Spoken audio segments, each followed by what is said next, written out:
You ask why there is violence in the Sahel. You ask why our youth take up arms. But you do not ask who benefits when our minds are guarded by private mercenaries, while our villages are left vulnerable. You do not ask how weapons arrive in deserts that produce no steel. You do not ask why peacekeeping never seems to end the war. The truth is, many of the so-called solutions to African security problems are merely business models. Endless conflict has become a market, and African suffering has become a subscription-based service. Burkina Faso has decided to break that cycle. We will fight terror, but not with dependency. We will secure our nation not with foreign dictates, but with national dignity. 6. On migration and human dignity. We do not want our youth drowning in the Mediterranean. We do not want our brightest minds fleeing to countries that once called us savages. We do not want remittances. We want reasons for our people to stay. Why do our youth flee? Not because we lack beauty, but because we are made to lack opportunity. Not because we hate our land, but because our land is treated as someone else's property. Migration is not a crisis, it is a symptom of wars we did not start, of loans we did not need, of a world order that tells our youth their only value lies outside their own homes. The solution is not border fences. The solution is justice. For 7. On Africa's place in the world. Africa is not a mistake to be fixed. Africa is not a failed continent. Africa is the womb of the world, the cradle of civilization, the keeper of tomorrow's hope. We have been made invisible in global decisions that affect us deeply. At the UN Security Council, Africa with 54 sovereign nations has no permanent seat. What justice is this? You call it balance? We call it betrayal. You speak of democracy, yet uphold a global structure where the powerful few veto the dreams of the many. We will no longer whisper in rooms where we deserve to speak with full voice. 8. On faith and spiritual dignity.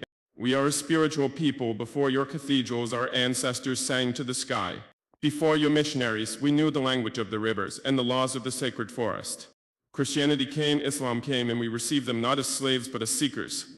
But now we ask, will the church and the mosque stand with us, truly with us, when all people are displaced by greed, mosque as globalization?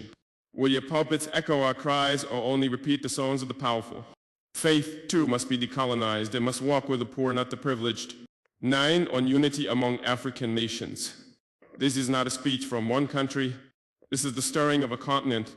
You see Mali, Niger, and Burkina Faso forming a new bond. You fear our unity. Why? Because it threatens the myth that Africa can only rise under your supervision. We are uniting not to wage war, but to wage dignity. To pool our courage, to share strength. To protect each other when the world turns its back. Pan-Africanism is not a dream. It is our lifeline, and we will build it stone by stone, heart by heart, with or without your approval. 10. To the youth of Africa. To the young boy selling oranges by the roadside. To the girl who walks 10 kilometers to attend school. To the child whose only toy is a stone but who dreams of stars. You are the reason we fight. Do not believe the lie that your continent is cursed. You are the blessing. Do not envy foreign passports. Be proud of your name, your land, your roots. The world may not applaud you now, but the future will speak your name in honor. 11 final words we will not kneel. I do not come to declare war, I come to declare will. So we will not kneel to fear. We will not kneel to foreign banks. We will not kneel to outdated empires masquerading as friends. Africa is not asking for a seat at your table. We are building our own table, a table where no child eats last, where no nation is silenced because it lacks nuclear arms, where justice is not filtered through the lens of race or history, but shared as breath is shared. This is our vision and this is our vow. Let the world hear it today and always. Africa will not kneel.